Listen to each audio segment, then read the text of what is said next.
Good evening friends. Welcome to PK JPSC and BPSC channel. PK JPSC और BPSC channel में आपका स्वागत है। आज का लेक्चर है बिहार पब्लिक सर्विस कमीशन के लिए। बिहार पब्लिक सर्विस कमीशन में मैं कर रहा था बिहार इकोनॉमिक सर्वे, उसका अध्याय 3 जो कृषि एवं सहवर्ती क्षेत्र है, चैप्टर का नाम इंग्लिश में एग्रीकल्चर एंड एलाइड सेक्टर, उसका मैं 2 वीडियो अपलोड कर चुका हूं अपने चैनल में। आप मेरे प्लेलिस्ट पे जाइए, चैनल के प्लेलिस्ट पे जाइए, वहां आपको मिलेगा बिहार इकोनॉमिक सर्वे 2020, उसमें सारे वीडियो आपको मिल जाएंगे। So please do watch this video. ये इंपॉर्टेंट होगा क्योंकि बिहार इकोनॉमिक सर्वे से मेंस में तो क्वेश्चन बनता ही है। बहुत सारे मटेरियल आपको मेंस में आप इस बिहार इकोनॉमिक सर्वे से लिख सकते हैं। पीटी में भी कुछ क्वेश्चन ऑब्जेक्टिव जो लोकल होते हैं, लोकल चीज बिहार इकोनॉमिक सर्वे से निकल के आते हैं। एंड हेंस आई बिलीव, इसलिए मेरे को लगता है कि आपको ये बिहार इकोनॉमिक सर्वे का लेक्चर देखना चाहिए। एंड प्लीज आप इसको देखें, सब्सक्राइब करें मेरे चैनल को, प्लीज लाइक करें and share with your friend. ठीक है, so let's start our lecture. Okay, तो लेक्चर का नाम है एग्रीकल्चर एंड एलाइड सेक्टर, कृषि एवं सहवर्ती क्षेत्र। थोड़ा सा ये गलत हिंदी में लिखा हुआ है। सो कृषि एवं सहवर्ती क्षेत्र। सो मेरे लेक्चर में मैं डुअल लैंग्वेज यूज करता हूं, मतलब हिंदी इंग्लिश दोनों ट्राई करता हूं यूज करने का, ताकि दोनों जो इंग्लिश में तैयारी कर रहे हैं और जो हिंदी में तैयारी कर रहे हैं दोनों को फायदा हो। ठीक है, अगर आपको लगता है कि मैं कुछ और इंप्रूवमेंट कर सकता हूं तो प्लीज कमेंट करें। So let's start our lecture. Okay, इस लेक्चर में फर्स्ट थिंग है, विल टॉक अबाउट व्हीट। आपको पता होगा व्हीट, गेहूं के बारे में सबको पता है। सो गेहूं सबसे पहले तो हमें पता होना चाहिए कौन सा फसल है। ऑब्वियसली ये बहुत इजी है, इसे रबी फसल यानी रबी क्रॉप है, और मेरे को लगता है सबको पता होगा ये कि ये गेहूं एक रबी क्रॉप है। और कब बोया जाता है रबी क्रॉप? मोस्टली इट इज सोन इन नवंबर में बोया जाता है।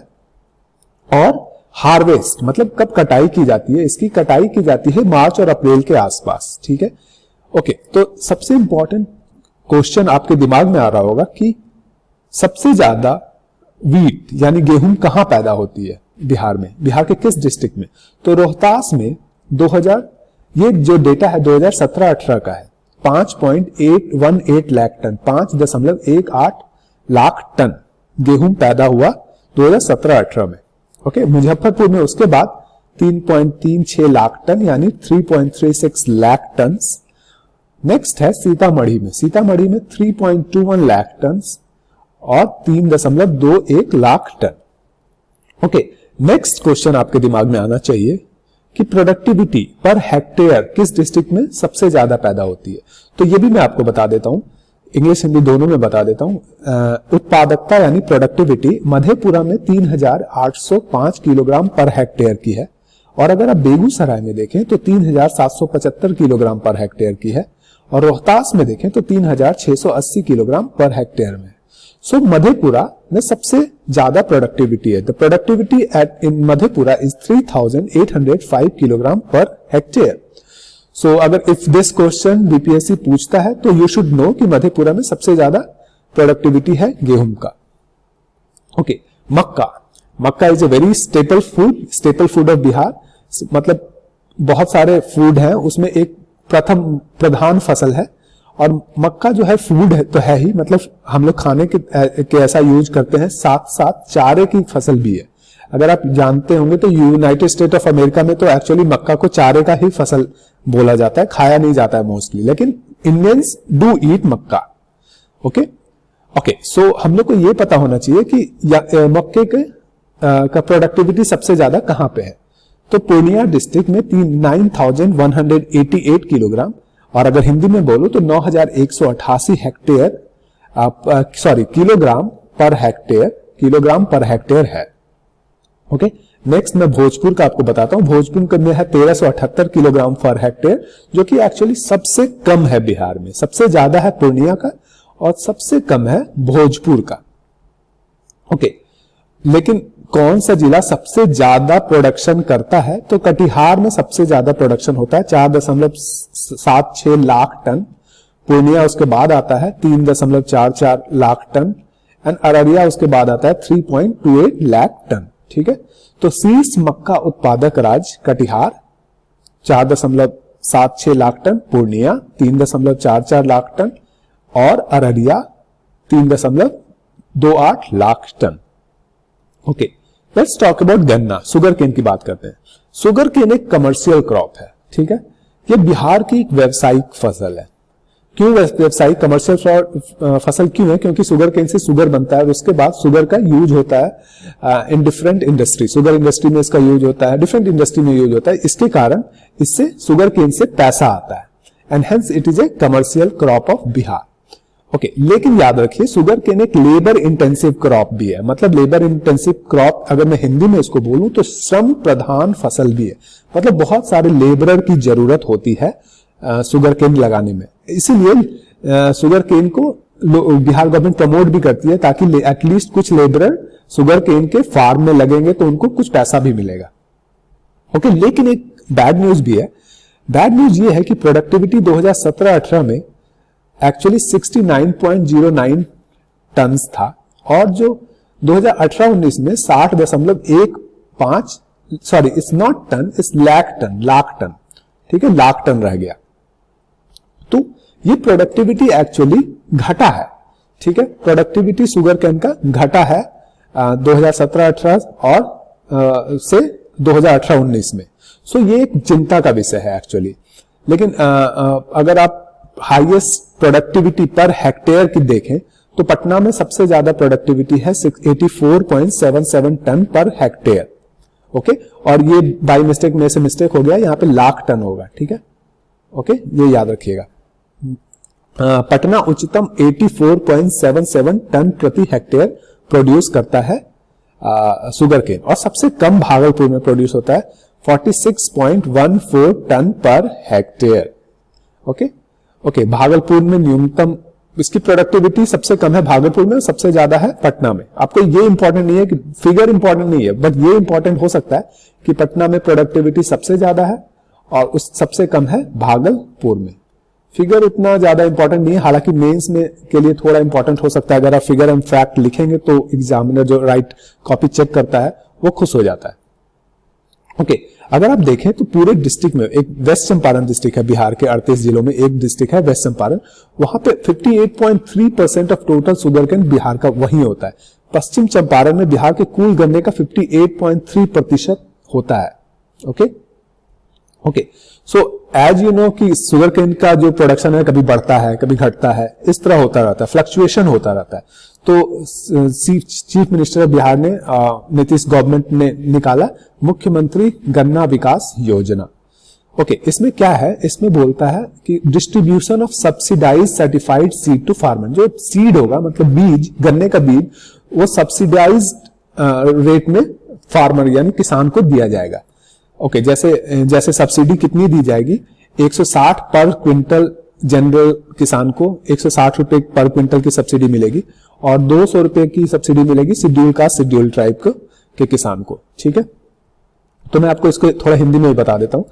देखिए, ईख उत्पादक के लिए एक प्रमुख योजना मुख्यमंत्री गन्ना विकास योजना है। ठीक है, मुख्यमंत्री गन्ना विकास योजना है, जो पंचायती राज संस्थानों के जरिए चुने हुए किसान लाभार्थियों को सब्सिडी शुदा प्रमाणित बीजों की आपूर्ति से जुड़ी है। योजना के तहत किसानों को अधिकतम 2.5 एकड़, याद रखिए 2.5 एकड़ की ही जमीन के लिए है, उससे ज्यादा के लिए नहीं, कि 16 चुनिंदा प्रजाति, मतलब 16 प्रजाति के शुगर केन होते हैं जिनका सीड को प्रमाणित बीजों की खरीद पर 160 रुपए प्रति क्विंटल, अनुसूचित जाति के लिए और जनजाति के लिए 200 रुपए प्रति क्विंटल की सब्सिडी दी जाती है। ओके, वर्ष 2018-19 में इस योजना से 7,273 हेक्टेयर खेतों के लिए 8,468 किसान लाभान्वित हुए हैं। स्पष्ट है कि बिहार में ईख की उपज में सुधार की गुंजाइश है, obviously because there is a fluctuation. कभी ईख का प्रोडक्शन यानी शुगर केन का प्रोडक्शन घट रहा है, कभी शुगर केन का प्रोडक्शन बढ़ रहा है, तो this is a problem for Bihar. तो व्हाट गवर्नमेंट ऑफ बिहार क्या क्या कर रही है कि टेक्नोलॉजी, प्रौद्योगिक अपनाने, मतलब टेक्नोलॉजी, नए टेक्नोलॉजी का यूज करेगी। सिंचाई में निवेश यानी इरिगेशन में पैसे खर्च करेगी। ठीक है, इन दो अगर टेक्नोलॉजी में पैसा खर्च करेगी, इरिगेशन में पैसा खर्च करेगी, तो मे बी शुगर केन का प्रोडक्शन नेक्स्ट आने वाले 4-5 सालों में बढ़ जाए। ठीक है, सो आपको ये याद रखना है इसमें कि 160 रुपये प्रति क्विंटल, 160 रुपीज पर क्विंटल का सब्सिडी दिया जाएगा फॉर जनरल और ओबीसी फार्मर के लिए, schedule caste and schedule tribe farmer के लिए यानी अनुसूचित जाति और जनजाति के फार्मर के लिए 200 रुपये प्रति क्विंटल की सब्सिडी दी जाएगी। ओके, अब फल की बात करते हैं। ओके, फल में देखिए 2016-17 में जो प्रोडक्शन हुआ फल का वो था 41.05 लाख टन। ओके, और 2018-19 में 42.29 lakh ton. So production actually बढ़ा है। पहले 41 लाख टन था, लाख टन को मैं एलटी में लिख रहा हूं, और अब बढ़ गया 42.09 लाख टन 2018-19 में। ओके, लीची का प्रोडक्शन देखिए तो 3.07 लाख टन है। मैं पूरा प्रोडक्शन आपको दिखाता हूं। मैंगो का यानी मैंगो मतलब आम का प्रोडक्शन देखिए 2016-17 से और 2018-19 में एक्चुअली प्रोडक्शन बढ़ा है। ठीक है, गुआभा मतलब अमरूद का प्रोडक्शन भी बढ़ा है एक्चुअली। लीची का प्रोडक्शन भी एक्चुअली बहुत अच्छा बढ़ा है। बनाना का प्रोडक्शन यानी केला का प्रोडक्शन भी एक्चुअली बढ़ा है। ठीक है, पाइन एप्पल का भी प्रोडक्शन एक्चुअली पाइन एप्पल का प्रोडक्शन थोड़ा घटा है। सो ये याद रखिए, पाइन एप्पल का प्रोडक्शन घटा है। पपाया का प्रोडक्शन बढ़ा है। गूसबेरी का प्रोडक्शन एक्चुअली गुड बहुत बढ़ा है। वाटरमेलन का प्रोडक्शन थोड़ा बढ़ा है एक्चुअली। ठीक है, और मस्क मेलन का प्रोडक्शन भी एक्चुअली अगर आप देखें तो 12.9 था, 16.14 हो गया, ये भी बढ़ा है। और अदर फ्रूट का भी अब देख लेते हैं, 3.11 था, 311 था, अब हो गया है 373.87। सो ये जो है ये मेट्रिक टन में है, ये वाला जो है ना मेट्रिक टन में है। सो एरिया भी आप एक बार थोड़ा चेक कर लीजिएगा, एरिया बढ़ा है घटा है। हालांकि इतना इंपॉर्टेंट नहीं होगा ये सब, लेकिन बट स्टिल आपको दिमाग में होना चाहिए ये थोड़ा डेटा। ओके, ये थोड़ा सा इंपॉर्टेंट हो सकता है पर हेक्टेयर 2016 से 19 तक, इसलिए इसको ट्राइएनियम बोला गया था, मतलब 3 साल का डेटा इन्होंने एवरेज करके दिया है। तो सबसे ज्यादा प्रोडक्टिविटी किस फ्रूट की है, ये क्वेश्चन पूछा जा सकता है। किस बिहार में सबसे ज्यादा प्रोडक्टिविटी किस फ्रूट की है? तो ऐसे मत लीची लीची लीची लीची कर रहे हैं तो लीची मार दिए, नहीं, लीची नहीं होगा। एक्चुअली लीची की प्रोडक्टिविटी तो बहुत कम है। इवन मैंगो की प्रोडक्टिविटी बहुत कम है, देख रहे हैं, मैंगो की प्रोडक्टिविटी लास्ट 3 साल में बहुत कम है। लीची की प्रोडक्टिविटी कम है। एक्चुअली बनाना की प्रोडक्टिविटी बहुत ज्यादा है। ठीक है, बनाना की प्रोडक्टिविटी 44.94 टन पर हेक्टेयर। एक हेक्टेयर में अराउंड 45 टन बनाना होता है बिहार में। पाइन एप्पल है, उसके बाद पपाया है, वाटरमेलन है, गुआभा है। दैट इज नॉट इंपॉर्टेंट कौन कितना है, सबसे इंपॉर्टेंट है कि सबसे ज्यादा किसका है। इसमें सबसे लोवेस्ट भी इतना इंपॉर्टेंट नहीं होगा, सबसे कम किसका है वो भी इतना इंपॉर्टेंट नहीं होगा। तो ये याद रखिए, केला का प्रोडक्टिविटी बिहार में पर हेक्टेयर सबसे ज्यादा है। Okay, so let's move to the next slide. Okay, अब थोड़ा सा ये भी जान लेते हैं कि मैंगो का प्रोडक्शन किस किस जिला में सबसे ज्यादा होता है। अगर आप देखें दरभंगा, ईस्ट चंपारण और मुजफ्फरपुर को, अगर इन तीनों जिलों के अगर आप आम को मिला लें तो इसका जो कंट्रीब्यूशन है पूरे बिहार से का अराउंड 25% है। पूरा बिहार का 25% मैंगो आम यहीं पे पैदा होता है, इन 3 जिलों में। दरभंगा, पूर्वी चंपारण और मुजफ्फरपुर के ने कुल आम उत्पादन में 24.8% का योगदान दिया है। ठीक है, और लीची तो बहुत आसान है, राइट। लीची तो आंख बंद करके आप बोलिए, मुजफ्फरपुर में सबसे ज्यादा प्रोडक्शन होता है, और एक्चुअली मुजफ्फरपुर में 48% ऑफ द टोटल लीची का प्रोडक्शन होता है। ठीक है, और अगर केला के बारे में देखें तो केला में कटिहार, वैशाली और मुजफ्फरपुर तीनों जिलों को मिला दें तो तीनों जिलों में से 33% ऑफ द टोटल केला का प्रोडक्शन इन तीनों जिलों में होता है। और पूरे बिहार में जितना भी केला का प्रोडक्शन हो रहा है उसका 33% कटिहार, वैशाली और मुजफ्फरपुर में होता है। कटिहार, वैशाली और मुजफ्फरपुर कुल केले का 33% प्रोडक्शन करते हैं। ओके, अब सब्जी की बात कर लेते हैं, थोड़ी सब्जी की भी बात कर लेते हैं भाई। तो सब्जी की बात देखिए 2018-19 की है, इसमें कंपैरिजन शायद नहीं करेंगे। 166.3 lakh ton of vegetable production हुआ, और सब्जी कितने क्षेत्रफल में लगाया गया, एरिया था 8.57 लाख हेक्टेयर। ओके, नहीं, कंपेयर थोड़ा सा करेंगे, लेकिन 2016-17 में जो कंपैरिजन करेंगे वो अगर देखें तो सेम है। 2016-17 में भी उतना ही सब्जी हुआ मोरलेस, और 2018-19 में भी। तो सब्जी का प्रोडक्शन ना ही बढ़ा है ना ही घटा है। ओके, सो थोड़ा मोड़ा जान लेते हैं कौन सा सब्जी कहां कहां होता है। जैसे आलू बहुत फेमस सब्जी है, सबको पसंद है। तो आलू सबसे ज्यादा होता है पटना में, नालंदा में और वैशाली जिला में। 3 हाईएस्ट प्रोड्यूसिंग डिस्ट्रिक्ट पोटैटो का है। ओके, लेकिन पोटैटो का यील्ड मतलब प्रोडक्टिविटी सबसे ज्यादा होता है वैशाली डिस्ट्रिक्ट में। ठीक है, वैशाली डिस्ट्रिक्ट सबसे ज्यादा प्रोडक्टिविटी होता है। अनियन मतलब प्याज, अनियन नालंदा, कटिहार एंड मुजफ्फरपुर में सबसे ज्यादा होता है बिहार में। ओके, कलीफ्लावर, बंदे का गोभी, I think cauliflower is full गोभी, नॉट पत्ता गोभी। ठीक है, तो अगर फूल गोभी को देखें तो वैशाली, नालंदा और मुजफ्फरपुर में सबसे ज्यादा फूल गोभी होता है। ओके, सो एक चार्ट भी देख लेते हैं थोड़ा। बिहार में जो प्रोडक्टिविटी है पर हेक्टेयर, कौन सा सब्जी सबसे ज्यादा होता है? तो एक्चुअली आसान क्वेश्चन है ये, ईदर पोटैटो या फिर अनियन होगा, यानी पोटैटो का मतलब आलू या फिर प्याज होगा। तो एक्चुअली आंसर इसमें पोटैटो होगा। पोटैटो जो है हेक्टेयर सबसे ज्यादा प्रोडक्टिविटी पोटैटो का है बिहार में।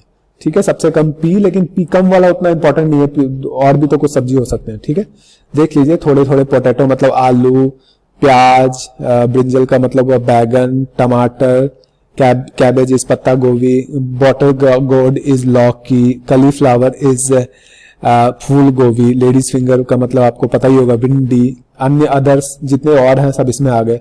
पॉइंटेड गाउड, परवल, ककम्बर, खीरा, चिली का मतलब वो मिर्च, रेडिश मतलब मूली, कैरेट मतलब गाजर, स्वीट पोटैटो मतलब शकरकंद, और बिटर गाउड मतलब करेला, और पी का मतलब तो मटर है ही। तो इनको एक बार आप देख लीजिएगा, कर्सरी नजर आप एक बार देख लीजिएगा। ओके, अब बिहार गवर्नमेंट का स्कीम है कुछ लाइक बिहार गवर्नमेंट का scheme for department of agriculture, government of Bihar का क्या क्या है। देखिए, बिहार गवर्नमेंट चाहती है, हालांकि ये प्राइमरी सेक्टर है, कि बिहार में कृषि को डेवलप और किया जाए, क्योंकि मोस्ट ऑफ द बिहारी कृषि पे ही डिपेंडेंट है, कृषि और अलाइड सेक्टर पे डिपेंडेंट है, कृषि और सहवर्ती सेक्टर पे डिपेंडेंट है। तो बिहार गवर्नमेंट को एक इनाम मिला है, ये इंपॉर्टेंट क्वेश्चन है, कृषि कर्मन अवार्ड, जो 2 जनवरी 2020 को मिला। ये प्रोडक्शन एंड प्रोडक्टिविटी ऑफ मेज और व्हीट के लिए। ठीक है, बिहार को मिला मक्का गेहूं के लिए कृषि कर्मन अवार्ड। अगर बीपीएससी पूछे कि कृषि कर्मन अवार्ड किस दो फसल के लिए मिला, तो आपको याद होना चाहिए कि मक्का और गेहूं के लिए मिला है। मैं ये बता देता हूं, तिलहन के लिए उत्तर प्रदेश को मिला है, कृषि कर्मन अवार्ड से सम्मानित किया गया। ओके, बिहार को वर्ष 2016-17 में मक्का और वर्ष 2017-18 में गेहूं के उत्पादन में उत्कृष्टता हासिल करने के लिए कृषि कर्मन अवार्ड को प्रदान किया गया। ये बहुत इंपॉर्टेंट क्वेश्चन, मैं आपको एम्फेसाइज कर रहा हूं, ये ऑब्जेक्टिव के लिए भी बहुत इंपॉर्टेंट क्वेश्चन है। ओके, कृषि कर्मन अवार्ड एक्चुअली क्यों दिया जाता है? For the best performing state on food grain production. जो भी स्टेट सबसे ज्यादा फूड ग्रेन प्रोड्यूस करता है, पर्टिकुलर फूड ग्रेन, उस पर दिया जाता है। और ये 2010-11 से दिया जा रहा है, 2010-11 में स्टार्ट किया गया था एक्चुअली। एक स्कीम है बिहार गवर्नमेंट का, रूफ पे हम लगाएंगे दिस थिंग, हॉर्टिकल्चर। ठीक है, रूफ मतलब आप समझ रहे हैं, छत पे लगाया जाएगा, हॉर्टिकल्चर किया जाएगा। छत पे हम लोग लगाएंगे वेजिटेबल, छत पे फूल, ये सब लगाया जाएगा। उसके लिए बिहार गवर्नमेंट पैसा देती है। तो ठीक है, बिहार गवर्नमेंट ने एक्चुअली 5 सिटी इंक्लूडिंग पटना में horticulture, promoting roof top horticulture के लिए पैसा दिया है। पटना सहित 5 शहरों में रूफटॉप बागवानी को बढ़ावा देने के लिए पैसा दिया गया। कितना पैसा दिया गया है? 4126.31 लाख रुपए। बहुत ज्यादा पैसा होता है, पता नहीं कितना क्या क्या हुआ है इस चीज पे। ये देख सकते हैं, रूफटॉप बागवानी है, हॉर्टिकल्चर है। ठीक है, अब organic food, organic not food, yes organic vegetable food, ये आज का मांग है, क्योंकि केमिकल फर्टिलाइजर के साथ जो फूड बन रहा है या क्रॉप मिल रहा है, उससे बहुत सारी बीमारियां हो रही है। तो सब लोग चाहते हैं कि ऑर्गेनिक फूड मिले। तो बिहार गवर्नमेंट ने भी ऑर्गेनिक फूड के लिए 12 डिस्ट्रिक्ट को चुना है। याद रखिए, ये इंपॉर्टेंट हो सकता है। पटना, बक्सर, भोजपुर, वैशाली, सारण, समस्तीपुर, बेगूसराय, लखीसराय, खगड़िया, भागलपुर एंड मुंगेर। ठीक है, Bihar state organic mission is implemented in 12 district, 12 district में इस चीज को इंप्लीमेंट किया जाएगा। और क्या है, एम क्या है, इन प्रमोट करना ऑर्गेनिक फार्मिंग को। इससे क्या होगा, इससे तो इन्वायरमेंट बचेगा, क्योंकि केमिकल का आप कम यूज करेंगे तो ऑब्वियसली इन्वायरमेंट पॉल्यूशन कम होगा। Protect environment, protect soil, soil pollution कम होगा। सस्टेनेबल फार्मिंग, ये भी बहुत बहुत इंपॉर्टेंट चीज है और आज की का हॉट टॉपिक है। तो बिहार गवर्नमेंट ने भी 12 डिस्ट्रिक्ट को ऑर्गेनिक फूड के लिए चुना है। तो आपको याद रखना होगा डिस्ट्रिक्ट का नाम। ठीक है, और फार्मर को क्या मिलेगा, ऑर्गेनिक सीड दिया जाएगा और फार्मर को सर्टिफिकेट भी दिया जाएगा कि आप जो for adoption of organic seed, अगर आप फार्मर ऑर्गेनिक सीड को से खेती कर रहे हैं तो उनको सर्टिफिकेट मिलेगा, ये खेत और ऑर्गेनिक सीड से द्वारा खेती की गई है, इसमें कोई केमिकल का यूज नहीं किया गया है। ठीक है, ये सर्टिफिकेट भी बिहार गवर्नमेंट देगी। ओके, सो ये हिंदी में है। पटना, बक्सर, भोजपुर, नालंदा, वैशाली, सारण, समस्तीपुर, बेगूसराय, लखीसराय, खगड़िया, भागलपुर और मुंगेर में बिहार के राज्य जैविक मिशन का इंग्लिश ऑर्गेनिक फूड का कार्यान्वयन किया जा रहा है। योजना का मुख्य उद्देश्य राज्य में जैविक खेती को बढ़ावा देना है, प्रदूषण से पर्यावरण को बचाना है, मिट्टी एवं जल संसाधन का संरक्षण करना है तथा खेती को दीर्घस्थायी बनाना है, मतलब सस्टेनेबल फार्मिंग। इसका लक्ष्य किसानों के लिए बेहतर आए। अगर आप ऑर्गेनिक फार्मिंग एक्चुअली किसान करेंगे तो उनको पैसा ज्यादा मिलेगा, क्योंकि ऑर्गेनिक फार्मिंग का जो प्रोडक्ट होता है उस पीपल उसमें ज्यादा पैसा देते हैं, थोड़ा ज्यादा पैसा दे दिया, खरीद लिया तो उससे पैसा ज्यादा मिलेगा, तो ऑब्वियसली इनकम बढ़ेगी किसानों की। ठीक है, जैविक बीजों को अपनाने और प्रमाणन के कार्यक्रम के तहत किसानों को जैविक बीज अपनाने के लिए प्रमाण उपलब्ध कराए जाएंगे। ठीक है, ओके, नेक्स्ट है पीएम किसान सम्मान निधि। ये बिहार गवर्नमेंट भी लगाती है, एक्चुअली ये सेंट्रल गवर्नमेंट का है, प्रधानमंत्री किसान सम्मान निधि। आपको ये याद रखना है कि ये किस डिपार्टमेंट का है, department of agriculture, cooperative and farmer welfare, government of India, ministry of agriculture and farmer welfare. तो इसमें क्या होता है, इसमें एक्चुअली हर साल 6,000 रुपए किसानों को दिया जाता है। पहले तो गरीब किसानों का था, आजकल तो सब किसानों को दिया जाता है, और हर 4 महीने पे 2,000 रुपया दिया जाता है। ठीक है, 4 into 3, 4 महीने पे 2,000, 2,000 तो 6,000 रुपये हो गया। सो ये इंपॉर्टेंट क्वेश्चन हो सकता है पीटी के लिए। ओके, नेक्स्ट जो काम है जो बिहार गवर्नमेंट कर रही है खेती के लिए, बिहार जल जीवन हरियाली। आपने सुना होगा, बिहार जल जीवन हरियाली में एक है जलवायु के अनुकूल कृषि। ये एक नया प्रोग्राम लाई है बिहार गवर्नमेंट लास्ट ईयर। इसके अनुसार क्या है ना, नीतीश ने की जलवायु अनुकूल कृषि कार्यक्रम की शुरुआत। कहा फसल चक्र बदलने से बढ़ेगी किसानों की आमदनी। अब देखिए, अगर आप ध्यान से देखेंगे मौसम थोड़ा चेंज हो रहा है। ठीक है, बारिश थोड़ी दूर हो जाए, बारिश अगर अगस्त में आनी चाहिए तो आजकल सितंबर में आती है, अगर अक्टूबर में खत्म हो जानी चाहिए तो नवंबर तक होती है। मतलब वो चक्र, मतलब रेनी सीजन का जो चक्र है वो चेंज हो गया है। तो उसी के हिसाब से आपको अपने फसल का भी चक्र चेंज करना होगा। तो बिहार गवर्नमेंट उसी को प्रमोट कर रही है कि पहले कि आप जलवायु के अनुकूल कृषि कार्यक्रम की शुरुआत कीजिए।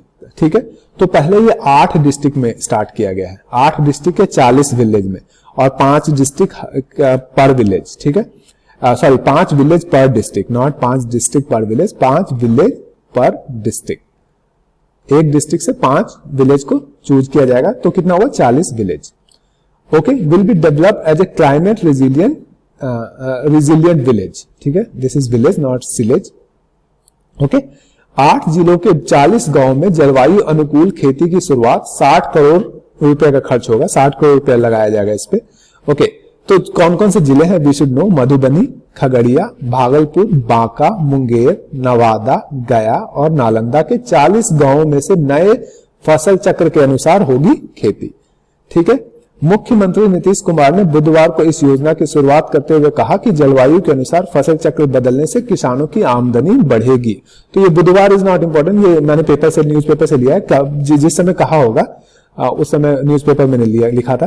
तो नीतीश कुमार ने बोला कि ये जो क्लाइमेट चेंज हो रहा है और जिसके कारण ये फसल चक्र कभी रेन थोड़ा पहले आता है, कभी रेन थोड़ा बाद में होता है। अगर हम अपने क्लाइमेट, जैसे क्लाइमेट चेंज हो रहा है उस हिसाब से अपना क्रॉप भी चेंज करें। जैसे क्लाइमेट अगर थोड़ा लेट से आ रहा है, रेन थोड़ा या बारिश थोड़ा लेट से आ रहा है, तो हम अगर अपना फसल भी थोड़ा लेट से लगाएंगे तो हम किसानों को थोड़ा ज्यादा फायदा हो जाएगा। ठीक है, किसान या फिर अगर मान लो बारिश आ ही नहीं रहा है तो किसान को लगाने की जरूरत ही नहीं है। ठीक है, तो किसान का बीज वेस्ट नहीं होगा। So this type of schemes ये नीतीश कुमार गवर्नमेंट स्टार्ट कर रही है, ताकि इसका मेन एम क्या है कि किसानों की इनकम बढ़े, किसानों की आमदनी बढ़े। ओके, और ये कौन इंप्लीमेंट करेगा? इंप्लीमेंटेड जो होगा सेंट्रल एग्रीकल्चर यूनिवर्सिटी बिहार। ठीक है, ये सेंट्रल गवर्नमेंट का यूनिवर्सिटी है, इसमें चेंज हो गया, पहले ये बिहार गवर्नमेंट का था, अभी सेंट्रल गवर्नमेंट का हो गया। Indian council of agriculture research complex by eastern region, eastern region का जो है इंडियन काउंसिल एग्रीकल्चर रिसर्च, वो इसको करेगा। दोनों मिलके, एक्चुअली 3 लोग मिलकर करेंगे। एक है CIMMYT बीसा, ये actually Borlaug institute of South Asia है, इसका हेडक्वार्टर मैक्सिको में है, लेकिन इसका सब हेडक्वार्टर्स इवन हर जगह पे है, इंडिया के हर सेंट्रल एग्रीकल्चर यूनिवर्सिटी में है। सो ये तीनों मिलके इसको इंप्लीमेंट करेंगे। सो गाइस, अभी मैं यही स्टॉप करता हूं। नेक्स्ट चैप्टर, नेक्स्ट जो टॉपिक होगा इसी में, बिहार एग्रीकल्चर में ही इकोनॉमिक सर्वे का एग्रीकल्चर एंड एलाइड सर्विस। तो एग्रीकल्चर अब खत्म हो गया, अब एलाइड सर्विस स्टार्ट होगा। तो उसमें हम लोग करेंगे animal husbandry, fisheries and dairy sector, पशुपालन, मत्स्य एवं डेयरी क्षेत्र। So guys, that's it from now. Please do like my channel, subscribe to my channel, and please do share with your friend. Bye bye, enjoy.